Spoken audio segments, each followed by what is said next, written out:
বিসমিল্লাহির রহমানির রহিম।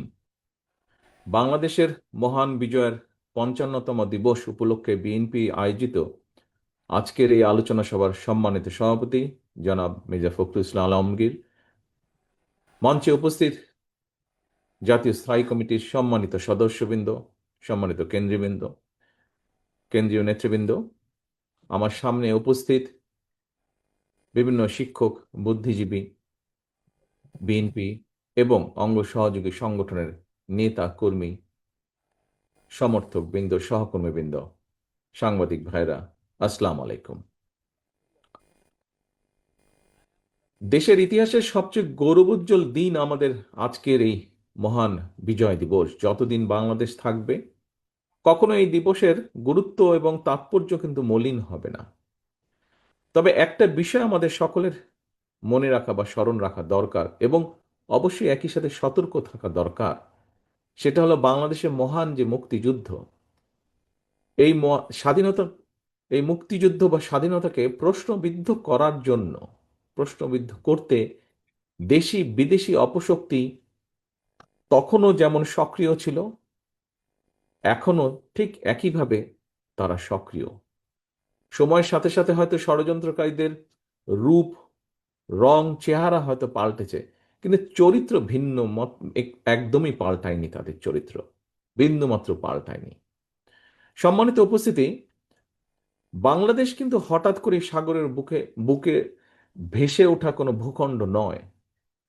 এখানে সকল বক্তা বলেছেন, যারা আলোচনা করেছেন, আলোচকবৃন্দ সকলেই বলেছেন, লাখো শহীদের আত্মত্যাগ আর অসংখ্য মা বোনের সম্মানের বিনিময়, সম্ভ্রমের বিনিময় বাংলাদেশ নামক এই ভূখণ্ডটি আমরা অর্জন করেছি, এই স্বাধীনতাটি আমরা অর্জন করেছি। স্বাধীনতা এবং মুক্তিযুদ্ধের সেই গৌরবময় ইতিহাস নিয়ে রচিত হয়েছে অসংখ্য গল্প, কবিতা, বই রচিত হয়েছে।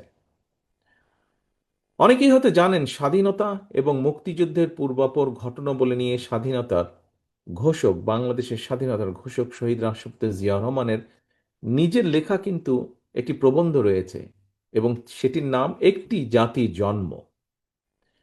এই নিবন্ধনটি বা প্রবন্ধটি আমাদের স্বাধীনতা এবং মুক্তিযুদ্ধের ইতিহাসের একটি অনন্য দলিল। সম্মানিত উপস্থিতি, পতিত পলাতক একটি চক্র শুধুমাত্র নিজেদের হীন দলীয় স্বার্থে বাংলাদেশের স্বাধীনতা এবং মুক্তিযুদ্ধের ইতিহাসের বিকৃতি ঘটিয়েছিল। স্বাধীনতা এবং মুক্তিযুদ্ধের ইতিহাসকে চেষ্টা করেছিল তারা, করেও ছিল, অনেক ক্ষেত্রে দলীয় ইতিহাসে তারা পরিণত করেছিল। আর এই অপরিণামদর্শী অপচেষ্টার কারণেই পরিস্থিতির সুযোগ নিয়ে এখন আবার মুক্তিযুদ্ধের পরাজিত একটি চক্র বিজয়ের নতুন ইতিহাস রচনার অপচেষ্টা তারা করছে। প্রিয় ভাই বোনেরা, পরাজিত চক্রকে মোকাবেলায় প্রতিশোধ, প্রতিহিংসার পরিবর্তে বিজয়ের সফল প্রতিটি মানুষের ঘরে পৌঁছে দেবার জন্য স্বনির্ভর সমৃদ্ধ একটি গণতান্ত্রিক বাংলাদেশ প্রতিষ্ঠাই হোক এবারের বিজয় দিবসে আমাদের অঙ্গীকার। আমি, শুধু আমি না, আমরা সকলে, বিএনপি মনে করে, যতদিন পর্যন্ত এই রাষ্ট্রে জনগণের রাজনৈতিক এবং অর্থনৈতিক ক্ষমতায়ন নিশ্চিত করা না যাবে, ততদিন পর্যন্ত স্বাধীনতা এবং গণতন্ত্র টেকসই ভিত্তির উপর দাঁড় করানো যাবে না। সম্মানিত উপস্থিতিবৃন্দ, বাংলাদেশের স্বাধীনতা অর্জনের পর থেকে আজ পর্যন্ত যতবার দেশের গণতন্ত্র হুমকির সম্মুখীন হয়েছে, আমরা দেখেছি ততবারই দেশের স্বাধীনতা, সার্বভৌমত্ব হুমকির সম্মুখীন হয়েছে। 1975 সালের 7ই নভেম্বর কিংবা 2024 সালের 5ই আগস্ট, ইতিহাসের প্রতিটি বাঁকে এর সত্যতা কিন্তু প্রমাণিত হয়েছে। কখনোই জনগণকে ক্ষমতাহীন করে রাষ্ট্রযন্ত্র কখনোই ক্ষমতাশীল হয়ে উঠতে পারে না। জনগণকে ক্ষমতাবান করার পূর্ব শর্তই হচ্ছে, যা সব সময় বলে এসেছি আমরা, পূর্ব শর্তই হচ্ছে জনগণের সরাসরি ভোটে জনগণের কাছে দায়বদ্ধ, জনগণের কাছে জবাবদিহিমূলক রাষ্ট্র ও সরকার প্রতিষ্ঠা। এবং এ কারণেই বিএনপি সব সময় রাষ্ট্র এবং সরকারে জনগণের অধিকার প্রতিষ্ঠা করতেই যে কোনো মূল্যে দেশে অবাধ, সুষ্ঠু এবং নিরপেক্ষ নির্বাচন অনুষ্ঠানের পক্ষে সকল সময় দৃঢ় অবস্থান গ্রহণ করেছে। এই দেশের, বাংলাদেশের জনগণ সাক্ষী, কারণে অকারণে, শর্তের পর শর্ত জুড়ে দিয়ে কিংবা নানা অজুহাতে বাংলাদেশের স্বার্থ বিরোধী একটি চক্র নির্বাচন অনুষ্ঠানের পথে বারবার নানা রকম বিঘ্ন সৃষ্টির অপচেষ্টা তারা চালিয়ে যাচ্ছে, এখনো চলছে ক্ষেত্র বিশেষে। আল্লাহ রহমতে আলহামদুলিল্লাহ সব রকম বাধা উপেক্ষা করে প্রায় ১.৫ দশকেরও বেশি সময় পর নির্বাচন কমিশন শেষ পর্যন্ত জনগণের সেই কাঙ্ক্ষিত জাতীয় নির্বাচন অনুষ্ঠানের তারিখটি ঘোষণা করেছে। তবে প্রিয় ভাই বোনেরা, সতর্ক থাকতে হবে, ষড়যন্ত্র কিন্তু এখনো থেমে নেই। গণতন্ত্রের পক্ষে সাহসী সন্তান ওসমান হাদিকে গুলি করার যে ঘটনাটি, এটা কিন্তু সেই ষড়যন্ত্রের অংশ। কি ছিল ওসমান হাদির অপরাধ? একজন রাজনৈতিক কর্মী হিসাবে আমার মনে যে প্রশ্নগুলি দেখা দিয়েছে, এই কয়েকটি প্রশ্নের জবাবের মধ্যেই আমার মনে হয় গণতান্ত্রিক আমি জনগণের সামনেও এই যে এই ঘাতকদের চরিত্র স্পষ্ট হয়ে উঠবে।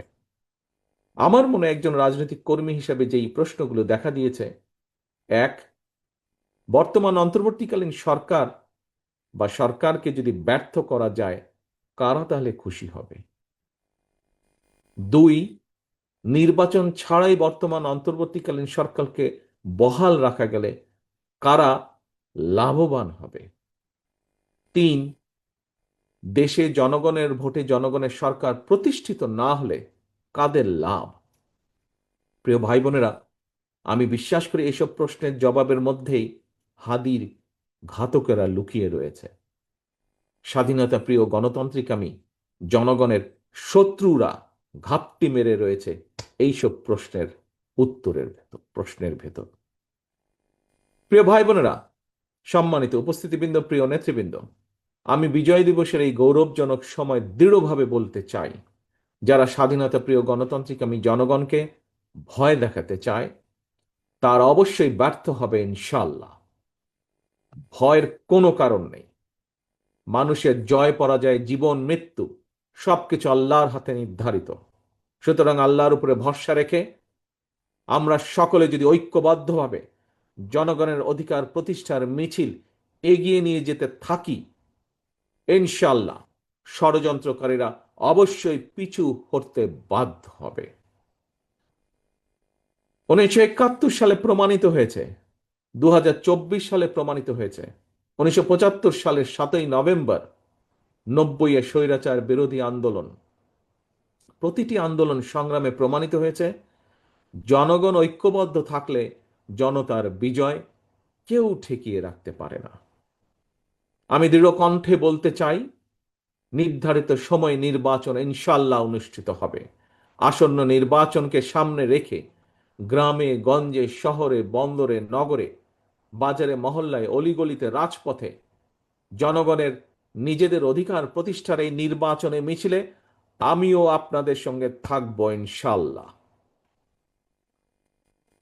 প্রিয় ভাই বোনেরা, আসন্ন জাতীয় নির্বাচন কিন্তু কেবলমাত্র একটি এক্সপেরিমেন্ট বা এক্সপেরিয়েন্স অর্জনের নির্বাচন নয়।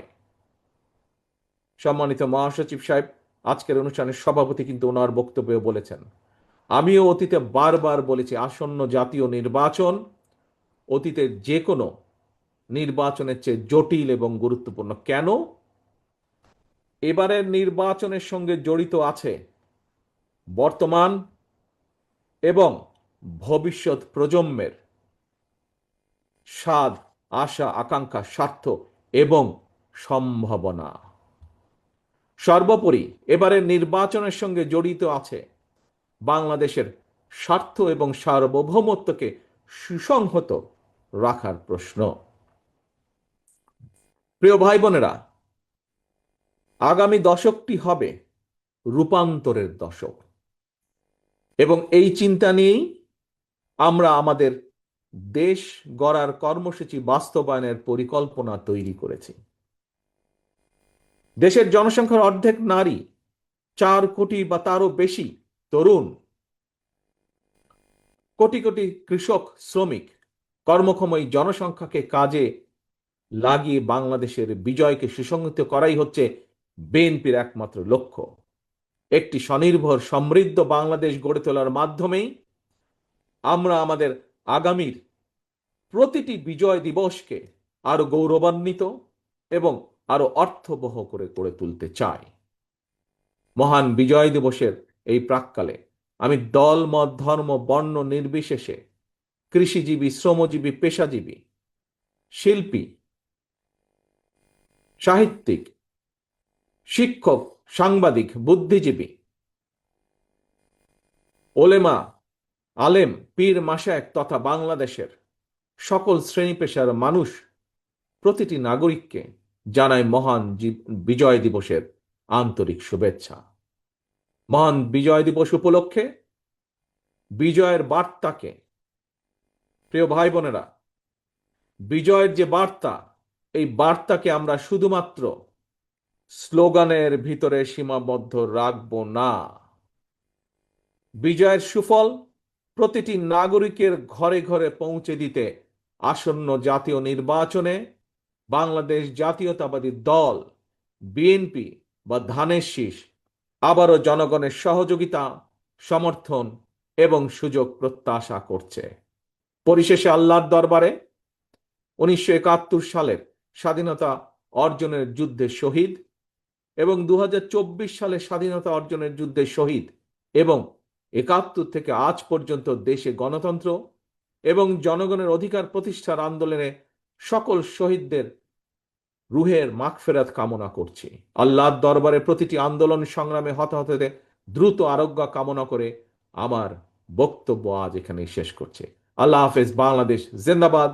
বাংলাদেশ জাতীয়তাবাদী দল জিন্দাবাদ।